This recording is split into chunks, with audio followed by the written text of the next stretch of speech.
नमस्कार। Byju's exam prep IAS Hindi में आपका स्वागत है। प्रस्तुत है दैनिक समाचार विश्लेषण। सत्र के विषय आपके समक्ष हैं। आज के सत्र में हम चर्चा करेंगे राइनो और हाथी संरक्षण प्रयास पर, चीता और बाघ भारत में बिग कैट्स गाथा, ग्रेट इंडियन बस्टर्ड संरक्षण, नमक का सेवन कम करने के फायदे, दूरसंचार क्षेत्र में आत्मनिर्भरता तथा रूसी तेल राजस्व पर यूरोपीय संघ के प्रतिबंधों पर। सत्र के अंत में हम मुख्य परीक्षा अभ्यास प्रश्न की चर्चा करेंगे और इससे संबंधित उत्तर संरचना भी हम आपको देंगे। तो चलिए शुरू करते हैं। आपको ये ध्यान रखना है कि हर साल 4 दिसंबर को विश्व वन्यजीव संरक्षण दिवस मनाया जाता है।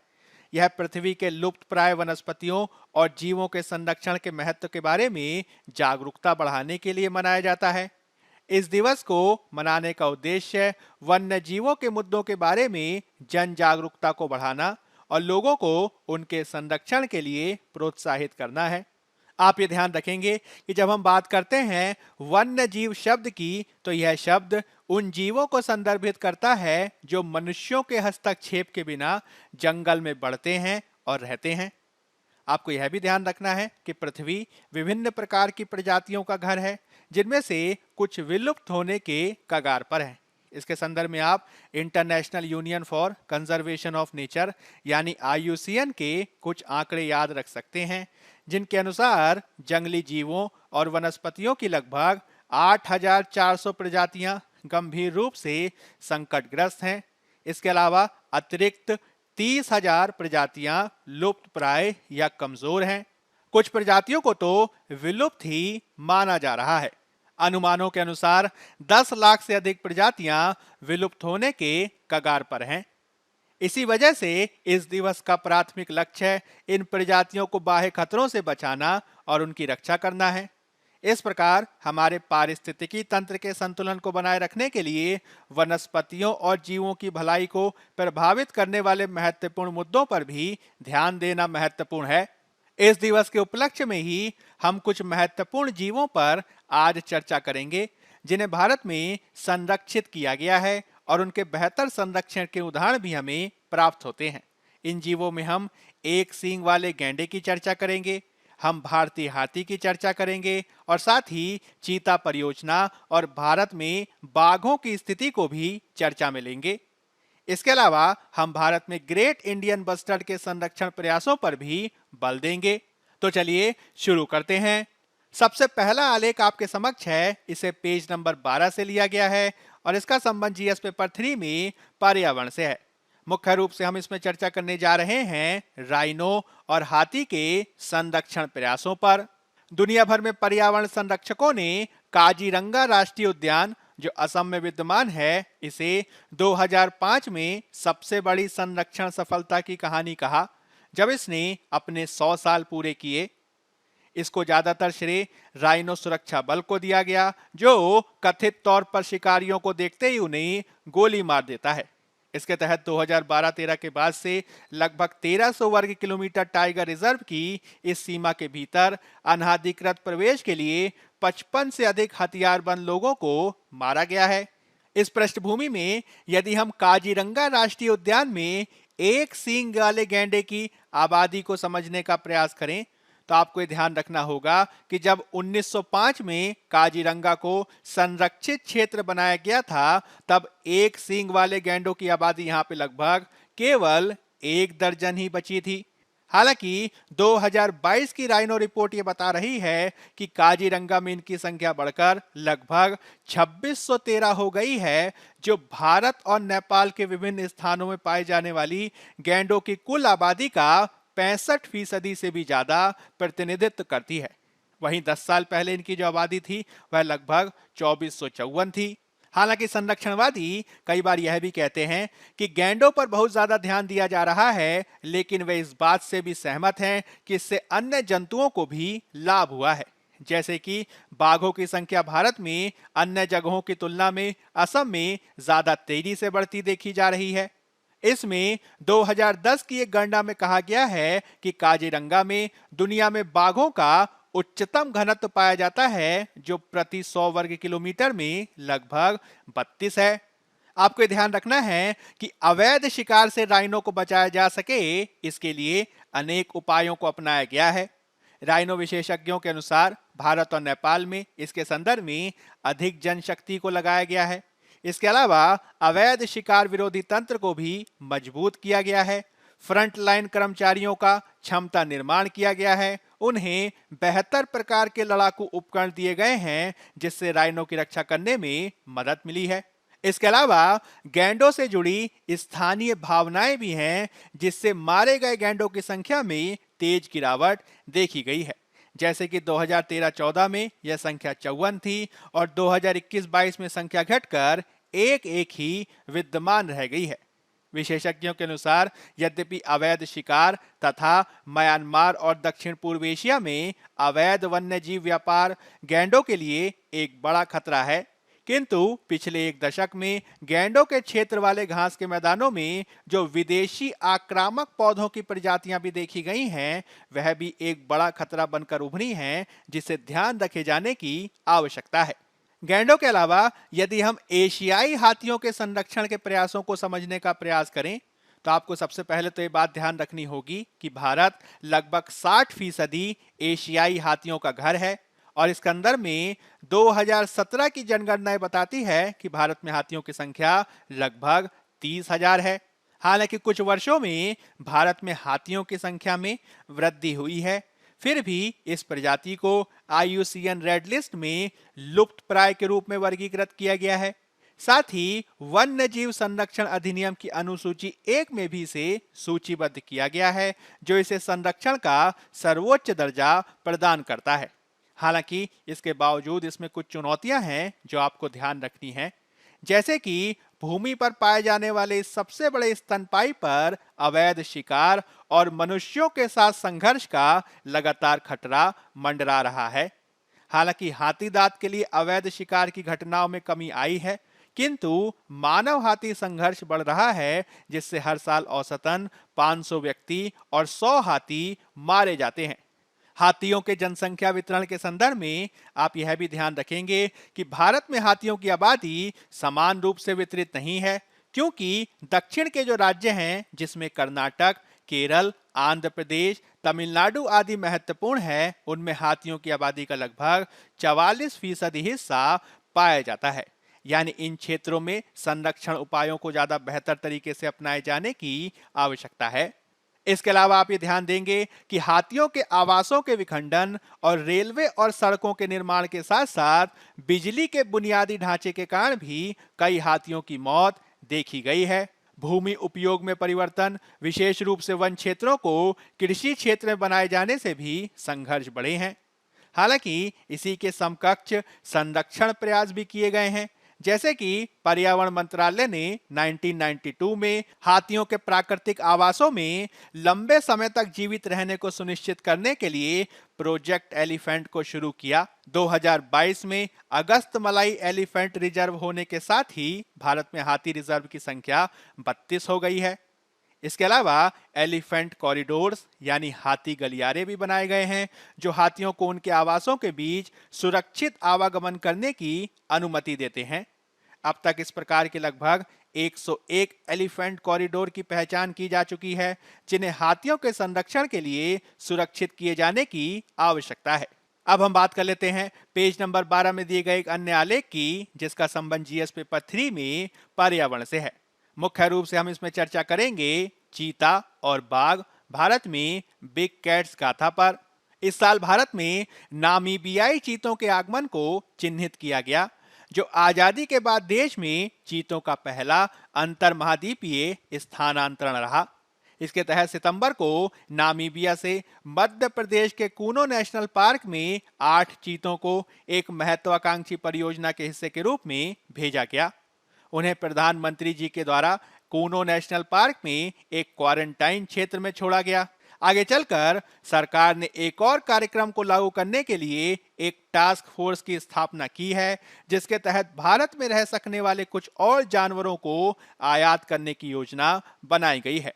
यदि हम इस प्रकार के स्थानांतरण की सफलता को समझने का प्रयास करें, तो आप ये ध्यान रखेंगे कि नामीबिया में कई हफ्तों की चिकित्सा देखरेख के बाद 5 मादा और 3 नर चीतों को भारत लाया गया। उन्हें धीरे धीरे जंगल में छोड़ दिया जाएगा ताकि उनके पास भारतीय परिस्थितियों में अनुकूल होने के लिए पर्याप्त समय हो, उनमें संक्रमण आदि फैलने का जोखिम कम हो और उनमें भारतीय जानवरों का शिकार करने के कौशल में सुधार हो। इसके चलते ही इन 8 चीतों को प्रारंभ में बाड़ों में रखा गया। अब तक 3 जानवरों को छोटे बाड़े के बाहर एक बड़े बाड़े में छोड़ दिया गया है, जिनमें से 2 चीतों ने शिकार करने में सफलता भी प्राप्त की है। धीरे धीरे सभी जानवरों को बड़े बाड़ों में छोड़े जाने की उम्मीद है। आपको ध्यान रखना होगा कि ये चीते रेडियो कॉलर से युक्त हैं, यानी इनकी लगातार गतिविधियों पर नजर रखी जा रही है। इसके लिए एक समर्पित ट्रैकिंग टीम भी बनाई गई है। इसके अलावा वन्य जीव वैज्ञानिकों, जीव वैज्ञानिकों की टीम भी इस पहल की निगरानी कर रही है। चीतों के संदर्भ में आप ये ध्यान रखेंगे कि कभी ऐसा समय हुआ करता था जब चीते भारत के साथ साथ दुनिया के कई हिस्सों में व्यापक रूप से पाए जाते थे, किंतु इनका इतना शिकार किया गया कि वर्तमान में यह विलुप्ति की स्थिति तक आ गए हैं। वर्तमान में इनकी संख्या केवल 8,000 के आसपास बच गई है, जो नामीबिया और दक्षिण अफ्रीका में भारी संख्या में पाए जाते हैं। इनमें एशियाई चीता नामक एक अलग प्रजाति हुआ करती थी, जो कभी भारत में प्रचुर मात्रा में पाई जाती थी, अब वह केवल ईरान में ही पाई जाती है। आपको यह भी ध्यान रखना होगा कि अब नामीबिया में संरक्षण प्रयासों के रूप में युवा जानवरों को पाला जा रहा है और फिर उन्हें भारत सहित दुनिया के विभिन्न हिस्सों में भेजा जाता है।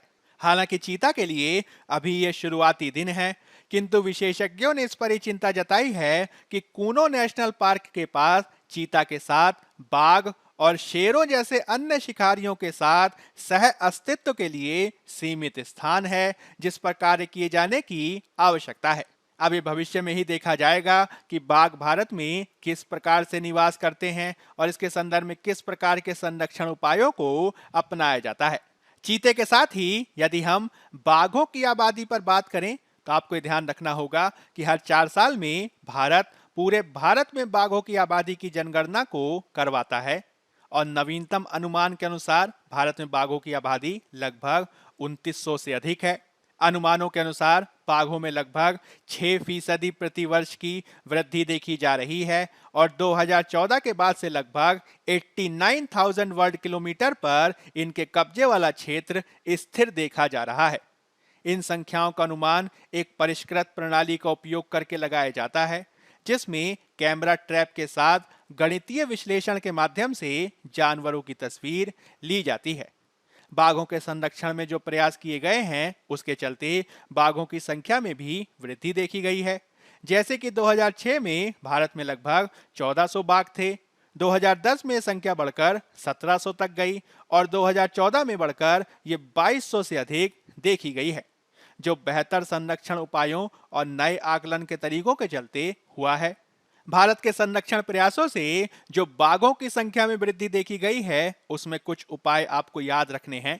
जैसे कि 1973 से ही प्रोजेक्ट टाइगर चलाया जा रहा है, जिसके द्वारा भारत में समर्पित प्रकार के बाघ अभयारण्य स्थापित किए गए हैं।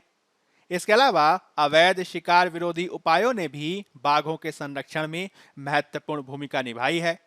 वर्तमान में भारत में लगभग 53 टाइगर रिजर्व हैं, जिनमें से नवीनतम को इस साल की शुरुआत में ही जोड़ा गया है। हालांकि एक चुनौती यह है कि बाघों की बढ़ती संख्या का मतलब है लगभग आधे बाघ अब निर्दिष्ट किए गए संरक्षित क्षेत्रों से बाहर हैं, जो मानव पशु संघर्ष के बढ़ते उदाहरणों के रूप में देखा जा सकता है। अब हम बात कर लेते हैं पेज नंबर 12 में दिए गए एक अन्य आलेख की, जिसका संबंध जीएस पेपर 3 में पर्यावरण से है। मुख्य रूप से हम इसमें बात करेंगे ग्रेट इंडियन बस्टर्ड के संरक्षण पर। हाल ही में सुप्रीम कोर्ट ने सरकार से पूछा कि क्या गंभीर रूप से लुप्त प्राय ग्रेट इंडियन बस्टर्ड को बचाने के लिए प्रोजेक्ट टाइगर के जैसा कुछ केंद्रीय दृष्टिकोण अपनाया जा सकता है अथवा नहीं। यह इसलिए पूछा गया क्योंकि ग्रेट इंडियन बस्टर्ड के समक्ष लगातार खतरे देखे जा रहे हैं। सबसे बड़ा खतरा बिजली पारेषण लाइनों के चलते देखा जा रहा है और इसमें ग्रेट इंडियन बस्टर्ड की मौतें भी देखी गई हैं। इससे संबंधित याचिकाओं की सुनवाई करते हुए भारत के मुख्य न्यायाधीश ने गुजरात और राजस्थान के मुख्य सचिवों को यह निर्देश दिया है कि वे एक निश्चित समय के भीतर इस संदर्भ में व्यापक अध्ययन करें ताकि संबंधित ट्रांसमिशन लाइनों की लंबाई और आवश्यक प्रकार के बर्ड डाइवर्टरों की संख्या का पता लगाया जा सके। आपको ये ध्यान देना है कि यह पहली बार नहीं है कि सुप्रीम कोर्ट ने ग्रेट इंडियन बस्टर्ड के संरक्षण में हस्तक्षेप किया है। इससे पहले अप्रैल 2021 में भी इसी प्रकार का एक आदेश दिया गया था, जिसमें सुप्रीम कोर्ट ने अधिकारियों को 1 साल के भीतर ओवरहेड केबलों को भूमिगत बिजली लाइनों में बदलने का निर्देश दिया था और जब तक कार्य पूरा नहीं हो जाता है तब तक बर्ड डाइवर्टरों को लगाने का आदेश दिया गया था ताकि पंछी उनसे नहीं टकराएं। आपको ध्यान रखना है कि वर्तमान में ग्रेट इंडियन बस्टर्ड के समक्ष बिजली की लाइनें एक बड़े खतरे के रूप में देखी जा रही हैं।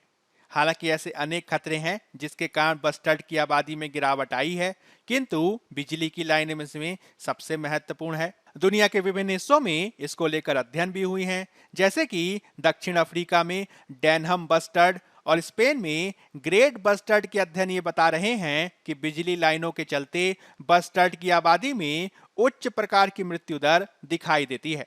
बस्टर्ड की अन्य प्रजातियों की तरह ग्रेट इंडियन बस्टर्ड भी बड़े पक्षी होते हैं जो लगभग 1 मीटर लंबे होते हैं और लगभग 15 से 18 किलोग्राम वजन के देखे जाते हैं। ज्यादा भार और लंबाई के चलते ये उड़ान में बहुत कुशल नहीं होते। हालांकि शिकारियों का पता लगाने के लिए इनकी व्यापक पार्श्व दृष्टि होती है। हालांकि इनकी जो सामने की दृष्टि होती है वह ज्यादा अच्छी नहीं होती।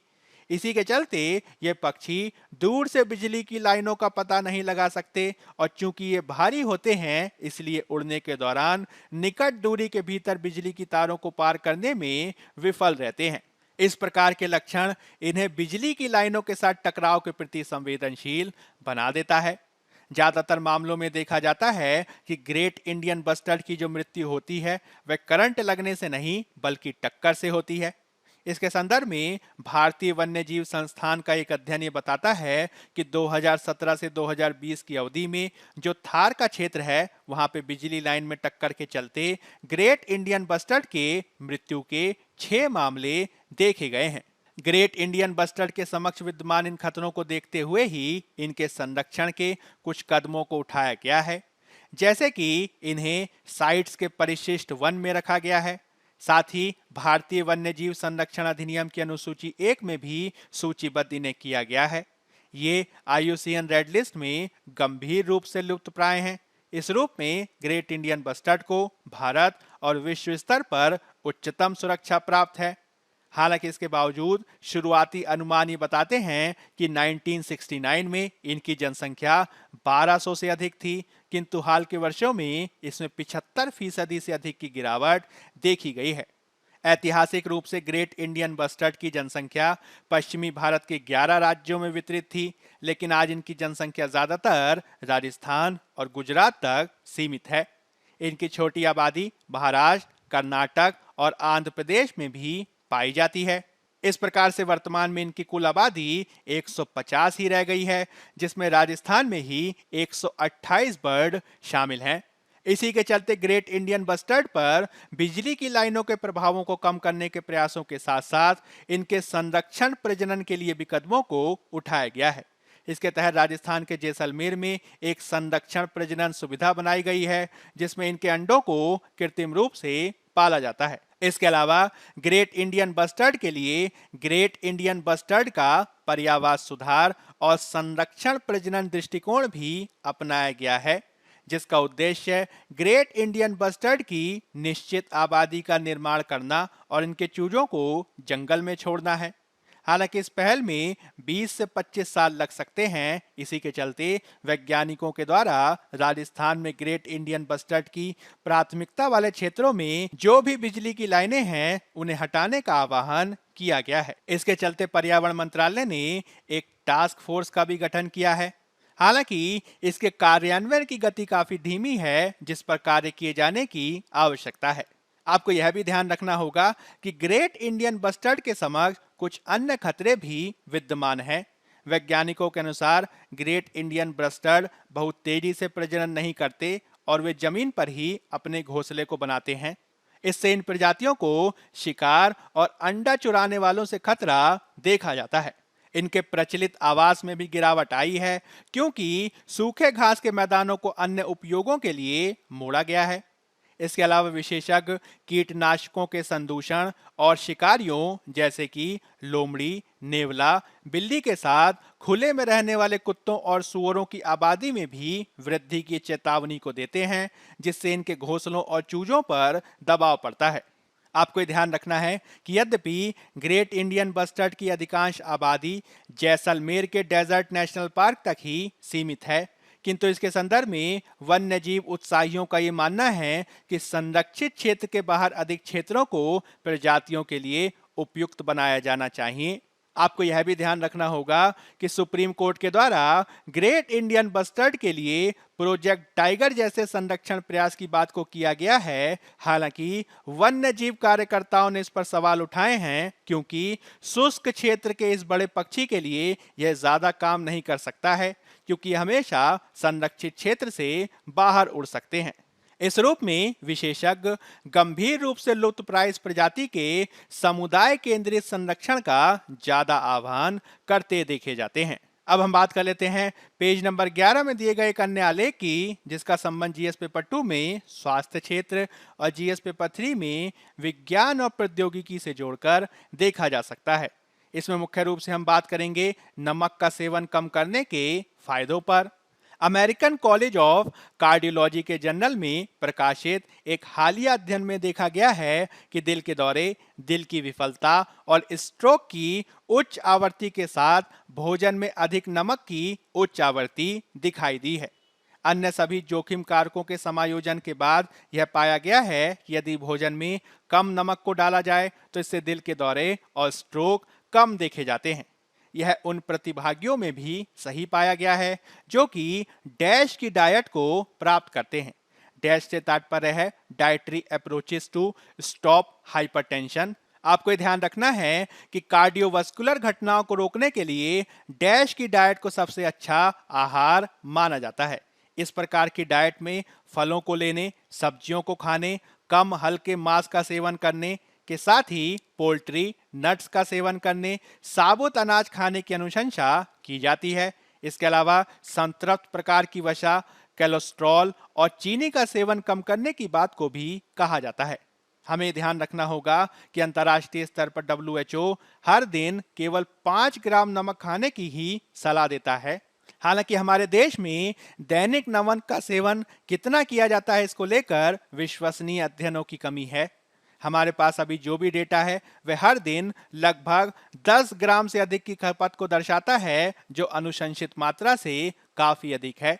ये बच्चों में और भी बदतर हो सकता है, क्योंकि बच्चों में इसकी सिफारिश लगभग आधी है। हाल ही में इसके संदर्भ में एक अध्ययन भी किया गया है और ये देखा गया है कि उच्च रक्तचाप का 10% प्रसार देखा गया है। इसके अलावा आपको यह भी ध्यान रखना होगा कि भारतीयों में नमक का सेवन और भी ज्यादा हो सकता है, क्योंकि भोजन में जो अचार का सेवन किया जाता है वह जीवन की शुरुआत से ही देखा जाता है। इसके अलावा हम संरक्षित और डिब्बाबंद खाद्य पदार्थों में छुपे नमक को नहीं भूल सकते, क्योंकि इसमें उपभोक्ता को नमक की मात्रा के आधार पर खाद्य पदार्थ चुनने का विकल्प नहीं दिया जाता है। इसमें एक भ्रम यह भी है कि अधिकांश जो लेबल होते हैं वह सोडियम सामग्री को दिखाते हैं और साधारण उपभोक्ता को इस बात की जानकारी नहीं होती कि 1 ग्राम सोडियम 2.5 ग्राम नमक के बराबर होता है। अतः विशेषज्ञों के अनुसार यह उचित समय है कि हम दूध के ही समान उत्पादों को 2 भागों में कैटेगराइज करें, जिसमें सामान्य उत्पाद हों और साथ ही कम नमक सामग्री वाले उत्पाद को भी प्रस्तुत किया जाए। इसके अलावा हमें नमक के विकल्प पर भी गौर करना होगा, क्योंकि उनमें से अधिकांश में 25% तक पोटेशियम क्लोराइड पाया जाता है। हमें यह भी ध्यान रखना होगा कि यदि नमक के विकल्प को अपनाया जाता है तो इससे स्ट्रोक और दिल के दौरे की घटनाओं में 10% तक कमी देखी जा रही है। अतः अब समय है कि हम नमक के शेकर को अपने टेबल से हटा दें। अब हम बात कर लेते हैं पेज नंबर 14 में दी गई एक अन्य आलेख की, जिसका संबंध जीएस पेपर 2 में आईआर और जीएस पेपर 3 में अर्थव्यवस्था से जोड़कर देखा जा सकता है। इसमें हम बात करेंगे दूरसंचार क्षेत्र में आत्मनिर्भरता पर। हाल ही में भारत के संचार और आईटी मंत्री ने इस तथ्य को स्थापित किया है कि केंद्र सरकार विशेष रूप से चीन से आयात की जांच के लिए एक कार्यप्रणाली तैयार करेगी जो दूर संचार क्षेत्र के विश्वसनीय स्रोत नियमों का पालन नहीं कर रहे हैं। आपको ये ध्यान रखना है कि भारत सरकार ने टेलीकॉम के क्षेत्र में अत्यधिक आयात निर्भरता को रोकने के लिए स्रोत नियमों को तैयार किया है। इन नियमों के अनुसार जो भी टेलीकॉम उत्पाद आदि आयात किए जाने हैं उनमें उस देश का नाम लिखना अनिवार्य कर दिया गया है जिस देश से वो मंगाए गए हैं। विशेष रूप से चीन को ध्यान में रखते हुए इस प्रकार के नियमों को तैयार किया गया है। किंतु हाल में यह भी पाया गया है कि अनेक बार चीन से सीधे टेलीकॉम उपकरणों का आयात नहीं किया जाता, अपितु किसी तीसरे देश जैसे कि आसियान आदि देशों के माध्यम से चाइनीज प्रोडक्ट भारत पहुंच रहे हैं। इसी के चलते टेलीकॉम क्षेत्र के विशेषज्ञों ने इसको लेकर लगातार सरकार से कार्रवाई किए जाने की बात कही है। सरकार के द्वारा भी इस संदर्भ में अब प्रयास किया जा रहा है।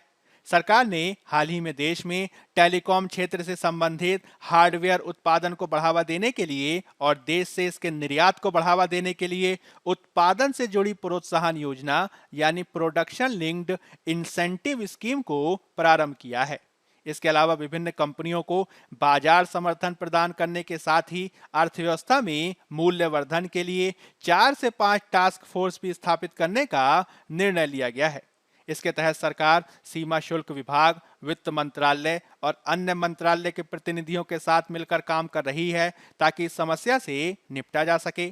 आपको ये ध्यान रखना है कि इसके तहत जो टास्क फोर्स गठित करने का निर्णय लिया गया है उसमें एक कार्यबल कंपोनेंट इकोसिस्टम बनाने के लिए गठित किया गया है। एक दूसरी टास्क फोर्स चिप्स के क्षेत्र में बेहतर कार्य करने के लिए गठित की गई है ताकि भारत में ही मोबाइल आदि में लगने वाले सिलिकॉन चिप्स को डिजाइन से उत्पादन तक तैयार किया जा सके। इसके अलावा दूरसंचार क्षेत्र में अत्यधिक कुशल श्रमिकों को विकसित करने के लिए टास्क फोर्स स्थापित की गई है। समय समय पर कंपनियों के द्वारा निर्यात को बेहतर करने के लिए प्रशिक्षण और प्रमाणन में जो सहायता मांगी गई है उसके लिए आईआईटी मद्रास के अधीन ज्यादा बेहतर परीक्षण को अनुकूलित करने के संदर्भ में भी एक टास्क फोर्स स्थापित की गई है। सरकार को उम्मीद है कि इस प्रकार के उपायों से जल्द ही भारत एक निर्यातक देश बनेगा और हम दूरसंचार क्षेत्र में आत्मनिर्भरता प्राप्त करेंगे। अब हम बात कर लेते हैं पेज नंबर 14 में दिए गए एक अन्य आलेख की, जिसका संबंध जीएस पेपर 2 में आईआर और जीएस पेपर 3 में अर्थव्यवस्था से है। मुख्य रूप से हम इसमें बात करेंगे रूसी तेल राजस्व पर यूरोपीय संघ के प्रतिबंधों पर। रूस के द्वारा यूक्रेन पर हमला किए जाने के बाद से ही यूरोपियन यूनियन के द्वारा लगातार ये प्रयास किया जा रहा है कि रूस के द्वारा निर्यात किए जाने वाले तेल और गैस पर नियंत्रण लगाकर रूस को नियंत्रण में लाने का प्रयास किया जाए। हालांकि विशेषज्ञों का मानना है कि रूस से होने वाले तेल और गैस आदि के निर्यात में कटौती से भी रूस पर इसका बहुत ज्यादा प्रभाव नहीं पड़ेगा, क्योंकि तेल के ऊंचे दामों के चलते उत्पादन में कटौती होने के बावजूद रूस को इसका लाभ हुआ है। विशेषज्ञों ने अनुमान लगाया है कि 2023 की शुरुआत में रूस का तेल उत्पादन 5 लाख से 1 मिलियन बैरल प्रतिदिन तक गिर सकता है, क्योंकि यूरोपीय संघ के द्वारा सामुद्रिक आयात पर प्रतिबंध लगाया गया है। हालांकि इसके बावजूद रूस पर इसका ज्यादा प्रभाव पड़ता दिखाई नहीं दिया है, क्योंकि कच्चे तेल, गैस आदि के बढ़ते दामों का लाभ रूस को प्राप्त हुआ है और वो प्रतिबंधों के बावजूद तेल की आपूर्ति से लाभान्वित हुआ है। इसके चलते 2022 के पहले ही 10 महीनों में उसका राजस्व 1/3 से अधिक बढ़ता दिखाई दे रहा है। आपको यह भी ध्यान रखना होगा कि यूरोपीय संघ रूस का सबसे बड़ा खरीदार है। वह लगातार रूस से खरीदे जाने वाले तेल और गैस में कटौती कर रहा है। इसके बावजूद रूस ने सफलतापूर्वक अपने उत्पादन को एशिया की तरफ मोड़ा है, जिससे उसका निर्यात थोड़ा सा ही कम हुआ है। विशेषज्ञों का यह भी मानना है कि जितना अधिक तेल के संदर्भ में रूस पर नियंत्रण लगाया जाएगा, उतना ही मार्केट में तेल के दाम ऊपर जाएंगे। इससे रूस यदि कम तेल भी निर्यात करता है तब भी उसे उसका लाभ प्राप्त होगा। अतः एक मुख्य समाधान यह भी हो सकता है कि रूसी तेल के मूल्य को कम करने का प्रयास किया जाए, न कि उसके उत्पादन को रोकने का प्रयास, क्योंकि इससे तेल के दाम ऊपर ही जाएंगे, जो उपभोक्ताओं को मुद्रास्फीति के रूप में झेलना पड़ेगा। इसके लिए कोशिशें भी की जा रही हैं कि यूरोपीय संघ रूसी तेल को एक निश्चित कीमत के कैप पर रोक सके, जैसे कि $60 प्रति बैरल की कीमत आदि। इसके बावजूद भी क्या रूस पर प्रतिबंधों का इस प्रकार का प्रभाव पड़ेगा, यह अभी भी वाद विवाद का विषय है, जिस पर चर्चा ही की जा रही है। अब हम बात कर लेते हैं मुख्य परीक्षा अभ्यास प्रश्न की। पहला प्रश्न है, अनियंत्रित मानव जनित गतिविधियों के कारण दुनिया के वन्य जीव और जैव विविधता अपने सबसे गंभीर खतरे का सामना कर रहे हैं। कुछ प्रजातियों पर इसके प्रभाव के उदाहरणों सहित विवेचना करें। 250 शब्द, 15 अंक। दूसरा प्रश्न है, सुप्रीम कोर्ट ने गंभीर रूप से लुप्तप्राय ग्रेट इंडियन बस्टर्ड को बचाने के लिए प्रोजेक्ट टाइगर जैसी पहल की मांग क्यों की है? विद्युत पारेषण लाइनें प्रजातियों के लिए एक बड़ा खतरा कैसे हैं? 250 शब्द, 15 अंक। पहले उत्तर की संरचना की भूमिका में आप वन्य जीवों के समक्ष विद्यमान खतरों का सामान्य परिचय देंगे और इसके मुख्य भाग में आप वन्य जीवों और जैव विविधता के समक्ष विद्यमान खतरों के कुछ कारणों की व्याख्या करेंगे। इसके संदर्भ में कुछ प्रजातियों का उदाहरण देंगे और भारत में इसके संदर्भ में गैंडा, हाथी आदि के संरक्षण प्रयासों को भी व्याख्या करेंगे। आप इसके संदर्भ में कुछ उपयोगी सुझावों को भी देंगे। अंत में आप एक उपयुक्त सकारात्मक निष्कर्ष प्रस्तुत करेंगे और इस रूप में आपका उत्तर पूर्ण होगा। दूसरे उत्तर की संरचना की भूमिका में आप ग्रेट इंडियन बस्टर्ड का सामान्य परिचय देंगे और इसके मुख्य भाग में आप ग्रेट इंडियन बस्टर्ड की वर्तमान स्थिति को स्पष्ट करेंगे, ग्रेट इंडियन बस्टर्ड के समक्ष विद्यमान खतरों को समझाएंगे, इसमें विद्युत पारेषण लाइनों की भूमिका देंगे और उपयुक्त संरक्षण उपायों में कुछ उपयोगी सुझावों को भी देंगे। अंत में आप एक उपयुक्त सकारात्मक निष्कर्ष प्रस्तुत करेंगे और इस रूप में आपका उत्तर पूर्ण होगा। बायजूस एग्जाम प्रेप आईएएस के आज के अंक में फिलहाल इतना ही। धन्यवाद।